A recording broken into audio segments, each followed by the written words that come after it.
guys, it's Chala from Crafting Through the Chaos of Life. Thanks so much for joining me for another video. I am back with part of my ultimate beginner's junk journal guide to making journals.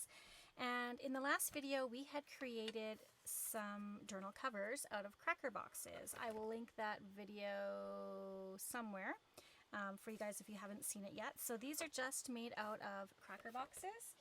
So something very similar to this, just smaller. So this is the family size of cracker boxes that I get, and then I also get the originals. These are the two sizes I really like to use, and we have these crackers all the time, so it's great to be able to make use of these boxes.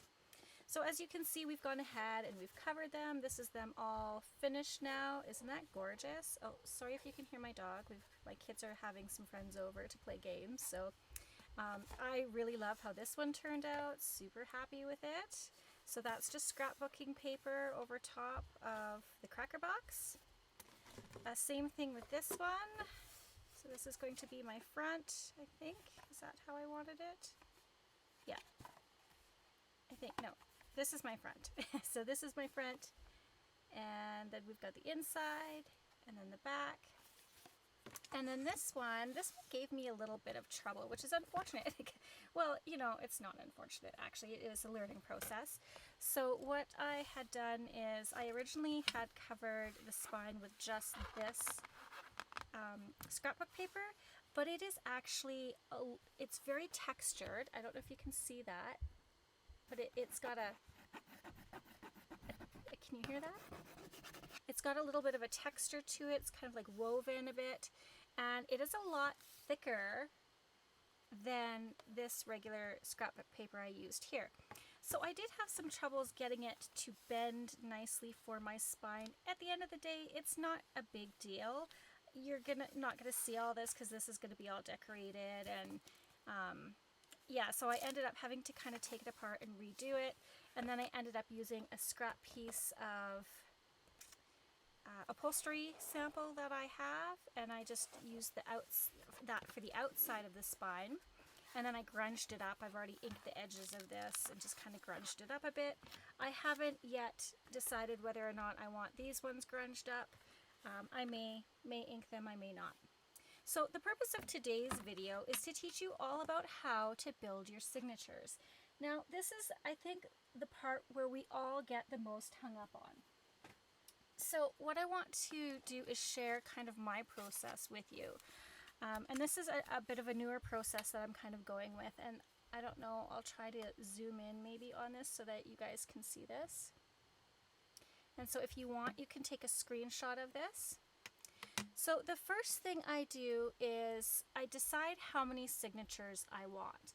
Well, as you can see in these ones, these are pretty thick, right?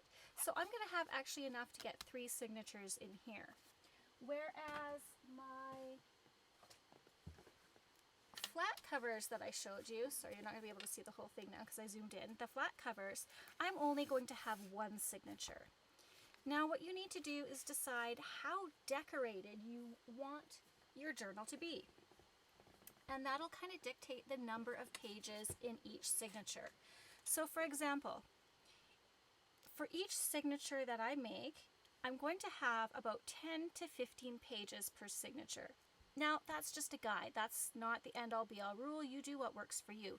But I find if I have 10 to 15 pages per signature, that allows me to play around with the amount of decorating I'm going to do. So it depends on how much decorating. If I want a lot of decorating to go on, I'm going to use fewer pages. Why? Because the more you decorate, the more pockets and things that you fill your journal with, the fatter your journal is going to be. So you're going to want less pages to allow for more room for decorating. If you want it strictly as a writing journal only, you can use even 15 to 20 pages.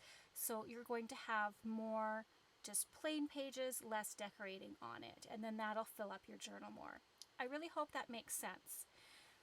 The next step is picking papers. So this is absolutely where we all get hung up on. And I have kind of put this out into 4 kind of groups that I go with. So my group A is my plain papers, and this is including any papers that I have dyed. It can be just the plain white. It can be lined, it can be grid. So any of those plain papers that you're just going to leave plain, you're not going to really do much for them. It's strictly kind of like writing pages, okay? And the next section is our scrapbook papers. That includes like our pattern papers or digitals. So if you are using digitals, and I'll show you what I have here in a minute, that's kind of the next section. Then I have a specialty section. Now this is a very, very large, encompassing group of papers. So this is going to include vellum, book pages, music, catalog papers, art papers, paper bag pages, and I'll tell you about that in a minute, gift wrap, maps, coloring pages, construction paper, and dictionary pages. Now, this is not an exhaustive list. This is like not the end all be all. What I'm saying is you can add to this, whatever you would consider your specialty papers. Then I have a next section here that I call extras. So these are things like doilies, bags, and envelopes. Now, how do I decide how many pages of each do I put in?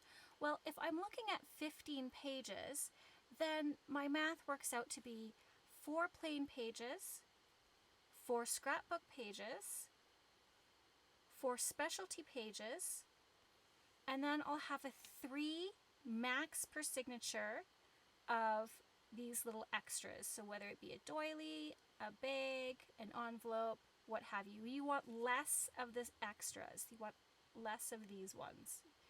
Okay, so that would work out to, that's 4, 8, 12, 15. So that's kind of my max. All right. Again, this is, I find that if you have more of these in there, it doesn't quite work well in the flow of the journal. Now, if you're doing a journal that's just strictly envelopes, that's fine, but this is what I like. You do what you like, okay? So you can definitely do more or less as you see fit. Okay, so now I'm going to zoom out a bit here so you can see my surface a little bit better. So hopefully this is making sense for you guys, okay? So let's take a look at some of my groups of papers that I have. So the first one is my plain papers. So I have a box, which I have here, that I have a whole bunch of pre-folded or kind of pre-prepared plain pages. Now this is really handy because I got given a whole bunch of these kind of colored sheets of paper from my office that they weren't using. So I just went ahead and literally just folded them in half, folded some of each color in half, and stuck them in here. I have papers here that I've picked up from Goodwill. Again, did the same thing, grabbed a couple of each. I have some coffee dyed or tea dyed papers. So these are my lined pages that I've done. I've gone ahead and just pre-folded them and put them in here. It's just makes it easy for me to grab, and ready to go, I can cut them down. Now this is because I do those standard size journals, like those cracker box journals. I generally stick around the same size for my journals. If you're doing a much larger journal, you might not want to prepare your pages in advance because you might have to fold them in a different place. So for example, if I have a really, say this is like a super big journal, or I have like, I'm going to make a small journal and this page is going to be bigger, then I might want to say fold these in so that I can make them into tucks or just little fold outs, or I could have one page that's full and one page that's like, you know what I'm saying? Like you'll want to figure out your pages for whatever journal you're making. I hope that makes sense. Okay. So what else do I have in here? I have some of my fun dyed papers. I still have a few of these left on my Etsy store if you are interested in taking a look at those. They are hand dyed and they turned out gorgeous. I just love the vibrant colors I got out of them. And then I have some papers that my daughter made for me. She was just playing around with some inks and made a whole bunch of different kind of papers for me, some dyed papers. Then we have, this is like actually calligraphy writing paper that I found at the dollar store. And then I have some graph paper. And then this is just a page of, you remember like way back in kindergarten we had the scrapbooks where you would use that like wet glue with a red rubber top to it and you would like push it down. It had like a little slit in it. This is like from the old scrapbooks where we used to cut and paste into. The good old days, right? So I just have this stuck in here because I'm not sure if I want to fold it directly in half or if I'm going to have it folded differently in whatever size of journal. So I just kind of have this tucked in here for now. I probably will end up moving it to a different place, but I just put it there for now to get it out of the way. So that is my plain paper box. Okay, so the next thing we want to talk about is our scrapbooks, digital papers, pattern papers. Okay, so I have another box that I have a whole bunch of scraps of stuff in. And let's see. So some of these papers you might find familiar, right? So I may incorporate this into, obviously this is going to coordinate well with this journal. So I might take this. So I can't, when I'm looking at my papers, I'm going to create actually a template that will go inside of here. I know I have one somewhere, but I've lost it in here. But I'll create another one, and then I can use that template just to hold up against other pieces of paper that I have to see whether or not it's going to be too big or too there's not really too small in a journal, but if it's going to be too big for my journal or not, I can just lay my template on and go, oh yeah, okay, and then it gives me an idea of where I need to cut it down. So this paper would be great for inside this journal. It would coordinate, and it's giving us writing space, or we could put a pocket or something there. Okay, so then we have our scrapbook papers. What else? So these are the thicker scrapbook papers. Then I also have some papers here. As you can see, there's tons of different kinds of papers in here. That is scrapbook, and then I have some here that are a little different. They are butcher paper, okay, or you can use parchment paper. You know, you can fold that up. And then, you know, put that in your journal. Again, you're going to use your template to figure out your size. Okay, these papers here, this one is really thin. It's very, very paper thin. It's not sturdy like the other scrapbooking paper. So what else do I have? Paper bags. So I often will get my groceries in paper bags if I forget to bring my reusable fabric bags.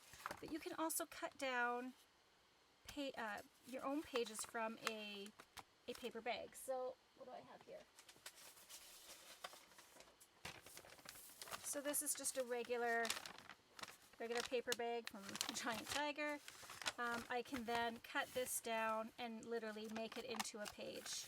And then we can decide to make it into an art paper after that if we want. We can decorate it as we see fit. Or you can, you know, this side we're going to probably want to cover because there's some words. But on the inside of the bag, it's going to be plain for you to write on. So just tuck that back in here. I'll also use these great big paper bags to cover journals with to make them look like old paper, and that's kind of what I have going on here. If you see my Dungeons and Dragons journal, that has this stuff on it where I created the fun faux leather look out of the paper bag. Okay, what else do we have for, oh, that's it for, oh, and then digitals. So I have another box here. Where is it? Okay.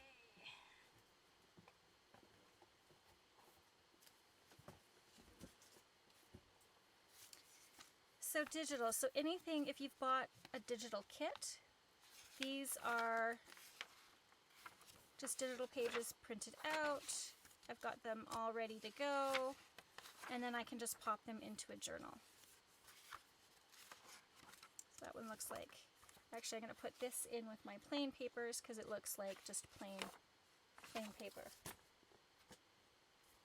So yeah, those are the scrapbook, digitals, and pattern paper. The next thing we want to look at is our specialty papers. So that is going to be our vellums. So what do I have here?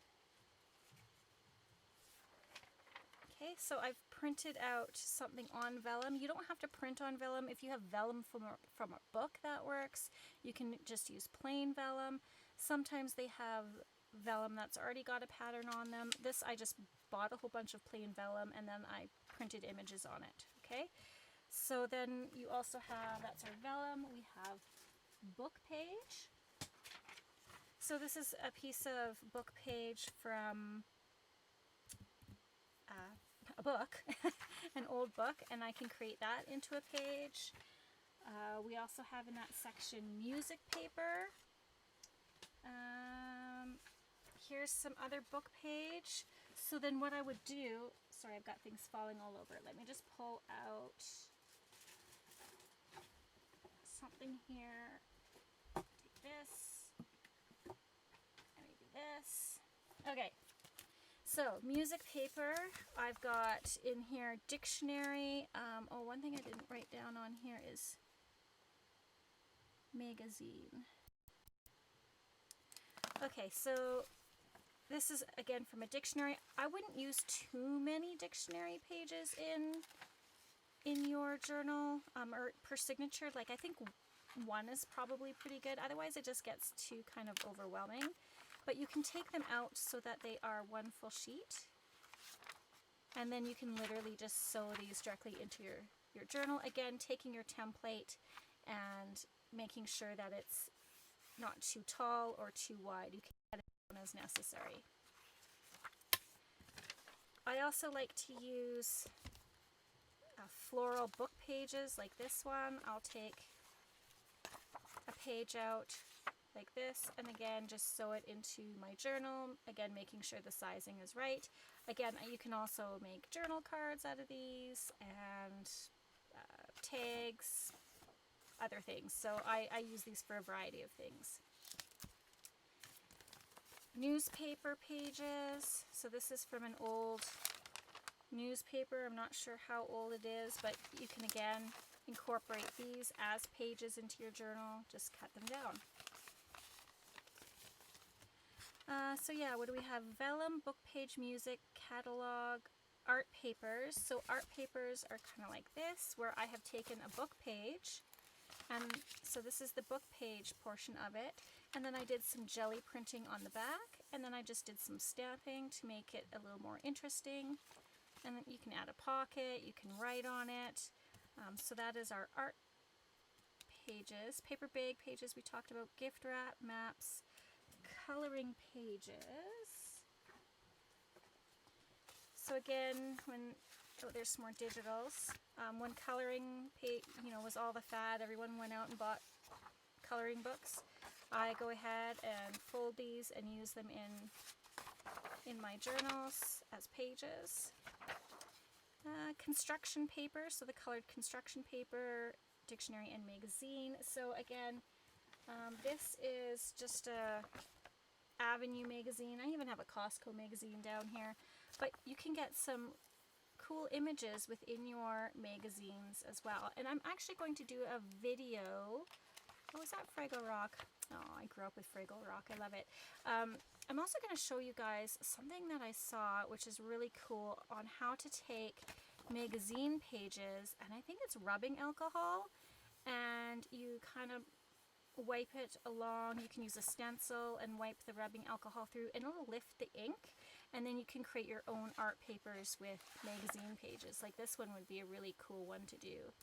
You can also make your own beads and stuff out of magazine pages or scrapbook papers. So, these, if you find colors that you really like the image is obviously of, this one's a restaurant here, but the colors are really nice. You can cut them down, roll them up. I would cut that, and that could just be like a tag or a journal card, right?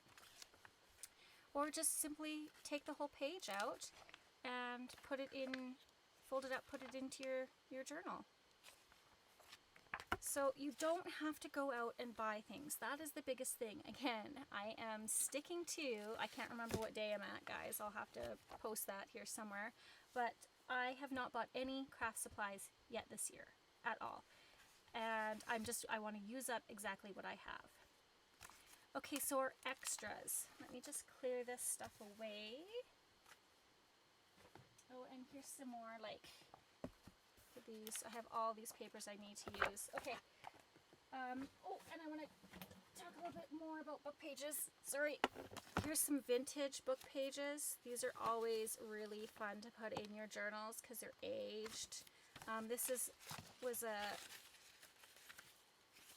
where I keep my old book pages, but I also picked up a journal a long time ago at the dollar store that someone got rid of. They only wrote in a few pages, but I love the kind of vintage look of these pages, and then I'll take these out and just sew them. Maybe I'll reinforce them with some washi tape and sew them right into my journal. So these should be with my ready to go pages, but I just have them in here for now because that's where I put them when I was cleaning up.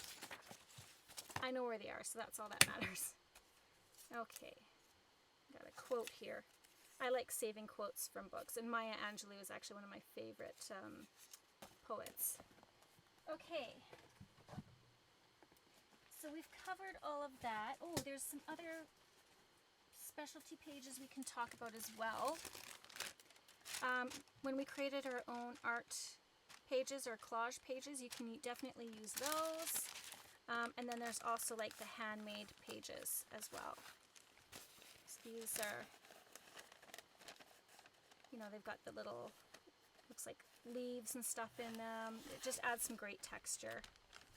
And the dollar store is a really great place actually to find some of these if you don't have them and you want to get them, or make your own. It's easy to hand make paper. So yeah, those are some specialty papers. Okay. Get this cleaned up. Now moving on to our extras, so our doilies. You guys all know what paper doilies look like. I didn't bother fishing mine out because you guys know what those look like. But when we're talking about bags, so I save my prescription bags, and those are really fun to sew into a journal, and you can create pockets. You can also, you know, create a pocket on a page with them, but, you know, when we're talking about creating a signature, this is actually going to be sewn into your signature. So this is just a plain one that you can decorate. Again, you can fold it, sew it into your signature, and, you know, cut the end here, and then create pockets out of it. Look at this one. I got this one, I can't remember, it was a number of years ago, and I had bought slippers, and the slippers came in this bag. And yeah, it's just a fun, old-fashioned kind of looking bag. Really super cute to have in a journal as a page. And then envelopes. Oh, see if I can reach mine. So, anything from business size envelopes, envelopes with windows, you can definitely decorate them, sew them into your journals. I used to work at Chapters or Indigo, and we would have the cards section, and then we'd be left with all these extra envelopes, and they would just give them to me. So I have a whole bunch of different, you know, sizes and colors of envelopes that I can actually sew into my journal. So for example, I would have, so this is one of our pages, and then I would have, sorry if I can get my fingers, let's do it this way, this is probably easier. So I would put it in a signature like this. I would open everything up, sew it, and then I can either glue this down and make a pocket onto the other page, or I can leave it as is. I can attach something else to it. And then when you open it up this way, it's a little pocket on this side. Is that making sense? I hope so. So yeah, that is kind of my format or formula or whatever you want to call it for making signatures. So I am not actually going to go through the process with you. Why? Because it's up to every individual. There's no right or wrong way to make your signatures. It's what you feel works for that journal. And if you put it together and you think, oh, I really don't like this, chances are if you show it to someone else, they're going to be like, that is super cool. Like, don't overthink it. The more I think we think about making everything look good, the less enjoyable the whole process is. So just grab things, just put them together. It doesn't have to make sense. There's one other thing I want to talk about here for specialty papers, though. I want to show you what I've done.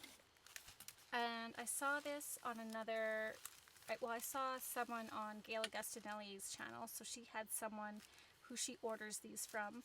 But I take these deli papers, and inside here I have it's almost like a Bible page or a religious book page, so it's kind of like that onion skin book page, but you can put anything on the inside, so sandwich it in between butcher paper or parchment paper. And I just use my glue stick and I quickly run it along. And then what I'll do is glue them down. Then I will trim it. I will sew around it. And then I've created a piece that I can use in my signature as another page. Just, again, fun sounds, fun texture, all of that. So that is pretty much it, you guys. You can literally put anything you want in. You can use your kids' old artwork. I have a folder just over yonder way that my girlfriend was going through her kids' stuff when they were moving, and I scammed a whole bunch because I love kids' artwork, and you know, just fold that up and put it into a journal. No one's gonna hate it. I mean, who would hate kids' artwork, right? So yeah, these are just some fun things we can definitely add to our journals. So I hope that you have found, I'm going to bring this back so you guys can see it. I hope that you have found this video informative and helpful. Go ahead, put those signatures together. Don't overthink it. If you have any questions, leave it down below. I'll try and answer it for you. Yeah, so go ahead, hit that like button if you like this video. Subscribe if you haven't done so already. Hit that notification bell so you don't miss any future videos. And I thank you guys so much for being here with me. And P.S. I love you.